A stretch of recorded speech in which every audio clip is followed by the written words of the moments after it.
Hello বন্ধুরা, আসসালামু আলাইকুম। বন্ধুরা কেমন আছেন? স্বাগতম জানাচ্ছি বন্ধুরা আজকের ভিডিওতে।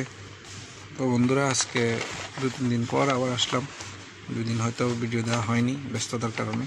আজকে আবার আসলাম একবার একটা অনুরোধের ভিডিও দেওয়ার জন্য। ভাইটি 2টা কোশ্চেন করেছিলেন, 2টা কোশ্চেনেরই আমি একই ভিডিওতে উত্তর দিয়ে দিব। আশা করি আপনারা শেষ পর্যন্ত দেখলে আপনারা অনেকেই যারা এই প্রশ্ন আপনাদের মনে জাগে তাদের ক্লিয়ার হয়ে যাবে, যারা জানতে চান তাদেরও ক্লিয়ার হয়ে যাবে, যে ভাই জানতে চেয়েছেন তারও ক্লিয়ার হয়ে যাবে। তো ভিডিওটা শেষ পর্যন্ত দেখবেন। চলুন যথারীতি বাইরের স্ক্রিনশট দেখাই, আমি কমেন্টসগুলো পড়ি, ভাই কী জানতে চেয়েছেন আমি তারপরে আপনাদের বিস্তারিত পরে জানাচ্ছি। চলুন কমেন্টসগুলো পড়ে শুনেন। তো বন্ধুরা দেখতেছেন আপনারা, আমজাদ হোসেন ভাই অনুরোধ করেছিলেন 2টা প্রশ্ন, 2টা কমেন্টস করেছিলেন আমজাদ হোসেন ভাই। একটা হচ্ছে ভাই কিভাবে একটা প্রজেক্টের ডাক্টিং অর্ডার করব, আর দ্বিতীয়টা হচ্ছে ডাক্টিং লেন্থ সাইজ সর্বোচ্চ কত হয় ভাই একটু জানাবেন। তো এটাই ছিল 2টা তার কমেন্টস। আমি বিস্তারিত আলোচনা করছি, আপনারা শেষ পর্যন্ত ভিডিওটা দেখেন আশা করি। তো বন্ধুরা দেখলেন আপনারা বাইকটি কী জানতে চেয়েছিলেন। তিনি জানতে চেয়েছেন যে মানে যে কোনো প্রজেক্টে যখন কাজ শুরু করবেন, নতুন কাজ, তিনি তখন ডাক্ট অর্ডার কিভাবে করবেন প্রজেক্টের জন্য, এটা একটা প্রশ্ন ছিল তার। আর সেকেন্ড হচ্ছে তিনি জানতে চেয়েছিলেন যে স্টেট ডাক্টগুলো সর্বোচ্চ কত লেন্থে দেওয়া যায়। ঠিক আছে, তো আমি 2টো প্রশ্নের উত্তর দিচ্ছি, আপনারা শেষ পর্যন্ত ভিডিওটা দেখেন। আর আশা করি ভাই যেটা প্রশ্ন করেছেন সেটাও আপনার ক্লিয়ার হয়ে যাবে। তো প্রথমত আপনি হচ্ছে যে কোনো প্রজেক্টে, নতুন প্রজেক্টে শুরু করার জন্য আপনি যে ডাক্ট অর্ডার করবেন সেটা আপনার স্কেল অনুযায়ী ডাক্টিং থেকে মেপে অর্ডার করতে হবে। আপনি যদি ড্রয়িং বুঝেন, স্কেল বুঝেন, সব কিছু বুঝেন, আপনার কাছে যদি ড্রয়িংয়ের স্কেল থাকে বা ড্রয়িংয়ের স্কেল না থাকলেও মিটার দিয়ে মেজারমেন্ট ট্যাপ দিয়ে করা যায় স্কেল অনুযায়ী, সেটা তো হোয়াটএভার, সেটা আমি স্কেল কীভাবে মাপা হয় কি সেটা তো অন্য ভিডিওতে দেখিয়েছি। এখানে দেখানোর আর সময় নেই, আমি মনে করছি না এখানে দেওয়ার, সেটা অন্য ভিডিও আছে, আপনারা দেখে নেবেন। তো স্কেল হিসাবে আপনি মাপবেন। এই যে যেমন আপনি মনে করেন এক্সাম্পল, আপনি শুরু করবেন কোথা থেকে শুরু করবেন, মনে করেন এই বিল্ডিংয়ের একটা ফ্লোর, যে আপনি নিশ্চয়ই 1 নম্বর রুম থেকে শুরু করবেন। 1 নম্বর রুম আপনি খুঁজে নেবেন কোনটা 1 নম্বর রুম। এখানে দেওয়া আছে দেখেন 8 নম্বর রুম, 7 নম্বর রুম, এভাবে দেওয়া আছে 9 নম্বর রুম, 10 নম্বর রুম, এইভাবে আপনি 1 নম্বর রুম খুঁজে নেবেন। তো এক্সাম্পল মনে করেন আপনি 1 নম্বর রুম খুঁজে নিলেন, এখানে মনে করেন 1 নম্বর রুম, আমি মাত্র আপনাদের দেখাচ্ছি আর কি।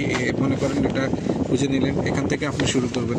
তো এখানে আপনি এই যে মেশিন কানেকশানটা প্রথমে বাদ দিয়ে দেবেন। মেশিন কানেকশান আপনি একসাথে দিবেন না প্রথম, কারণ মেশিন কানেকশানটা পরে দেওয়া হয় মেইন ডাক্ট লাগানোর পরে। তো আপনি এখান থেকে শুরু করবেন। এখানে ডাক্ট সাইজ কত দেখেন, 550, 250 ডাক্ট সাইজ। তো এখান থেকে এখান পর্যন্ত 550, 250 ডাক্ট সাইজ। ঠিক আছে, তো এটা কত লেন্থ আছে আপনি মেপে দেখবেন স্কেল দিয়ে, এখান থেকে এখানে কত লেন্থ হয় আপনি সেই অনুযায়ী টাগ লিস্ট বানাবেন। টাগ লিস্টটা কীভাবে হয় আমি সেটাও আপনার দেখাচ্ছি। এভাবে ট্যাগ লিস্ট হয়, এটা হচ্ছে টাগ লিস্ট। এই দেখেন, এটাকে টাগ লিস্ট বলে। এটা এক্সাম্পল আমি দেখাচ্ছি, যদিও এই ড্রয়িংয়ের না, এটা অন্য ড্রয়িংয়ের, আপনাদের শুধু দেখানোর জন্য, বোঝানোর জন্য আমি দেখাচ্ছি। তো মনে করেন আপনি এই ডাক্টিং শুরু করবেন এখান থেকে 550, 250। তো আপনি কি করবেন, এখান থেকে মেজারমেন্ট নেবেন কতটুকু লাগে। প্রথমে আপনি কোন ফ্লোরের ডাক্টিং অর্ডার করছেন সেই ফ্লোর, আর সেই ফ্লোর লিখবেন। মনে করেন ফার্স্ট ফ্লোর ডাক্টিং প্রজেক্টের নাম লিখবেন, ফার্স্ট ফ্লোর ডাক্টিং লিখবেন। এরপরে হচ্ছে আপনি ফ্ল্যাট নাম্বার লিখবেন। ফ্ল্যাট নাম্বার লিখে মনে করেন 1 নম্বর ফ্ল্যাট, 1 নম্বর ফ্ল্যাটের এরপরে হচ্ছে দিবেন এফসিও নাম্বার।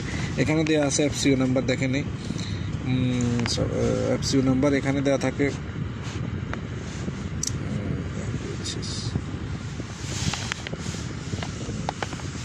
এফসিও নাম্বার দেওয়া থাকে এরকম।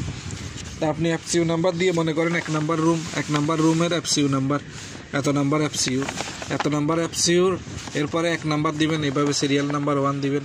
সিরিয়াল নাম্বার 1 দিয়ে আপনি স্টেট ডাক্ট লিখবেন। এখান থেকে এখানে কত হয় স্টেট ডাক্ট লিখবেন। মনে করেন যদি 2 মিটার হয়, 2 মিটার লিখবেন। টোটাল লেন্থ সাইজ দিবেন 550, 250, লেন্থ 2 মিটার। 2 মিটার আপনি দিয়ে দিবেন একসাথে লেন্থ। তো তারা কি করবে, তারা বানানোর সময় আপনারা যদি এটা জিআই ডাক্ট হয়, যদি জিআই ডাক্ট হয় তাহলে হচ্ছে তারা কি করবে, একটা 1200 বানাবে আর একটা 800 বানাবে, এইভাবে বানাবে। আর যদি পিআই ডাক্ট হয় তাহলে একই লেন্থে বানাতে পারে, 2 মিটার পিআই ডাক্ট সমস্যা হয় না। PI duct 2 metre, 2.5 metre, 3 metre পর্যন্ত, 3 মিটারও 4 মিটারও লম্বা বানায় একে পিআই ডাক্ট, ঠিক আছে। পরে সেটা প্রয়োজন হলে কেটে আবার ছোট করে লাগানো যায়, কিন্তু জিআই ডাক্ট হচ্ছে সর্বোচ্চ 1200 পর্যন্ত বানায়, এরপরে বাকিটা শর্ট পিস বানায়।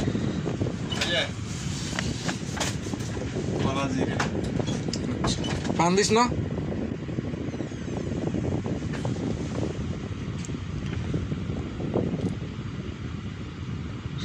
এরপর হচ্ছে জিআই ডাক্ট, পিআই ডাক্টটা হচ্ছে লম্বা লম্বা লেন্থ বানাতে পারে, সমস্যা নেই। জিআই ডাক্টটা 1200 বানায়, এরপরে হচ্ছে বাকিটা শর্ট পিস বানায় তারা, যে যারা মেজারমেন্ট এই যে সরি ফ্যাব্রিকেশন করে ফ্যাক্টরিতে তারা আর কি। আপনার যদি 1200 থেকে লেন্থ বেশি প্রয়োজন হয়, জিআই ডাক্ট লেন্থ যদি 1200 থেকে বেশি প্রয়োজন হয়, তাহলে আপনাকে এখানে টাগ লিস্টে উল্লেখ করে দিতে হবে। যদি মনে করেন আপনার 1500 লেন্থের প্রয়োজন হয়, আপনি এখানে 1500 লেন্থ দিয়ে লিখে দিতে হবে, একটা 1500 লেন্থ দিয়ে, যে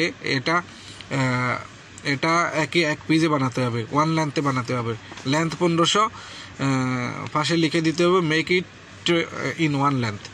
তো আপনি এক পিসে লেখা বানানোর জন্য লিখে দিতে হবে। বাকিটা আপনি মনে করেন 200-র মধ্যে 1500 গেলে 500 আপনি শর্ট পিস দিতে পারেন। যেখানে এখানে এক্সাম্পল আমি আপনাদের দেখাচ্ছি, 200/150, দেখেন 200/150, এটা একটা লম্বা লাইন দেখেন 4700 একই সাথে দিয়ে দিছে, দেখেন 4700 একই সাথে দিয়ে দেওয়া হয়েছে। এখন তারা কি করবে, 4700-কে 1200 দিয়ে ভাগ করবে, 1200 দিয়ে ভাগ করলে কয়টা স্টেট পিস আসে টোটাল ওটা দেখবে।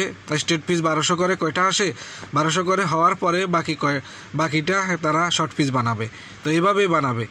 তো আপনারা এভাবে দিবেন, এভাবে দিলে আপনার যদি প্রয়োজন হয়, লেন্থ যদি বড় প্রয়োজন হয়, GI duct specially GI duct একই লেন্থে বড় প্রয়োজন হয়, আপনি একটা 1500 দিয়ে লিখে দিতে হবে এটা আমার 1500 লেন্থে এক পিস লাগবে।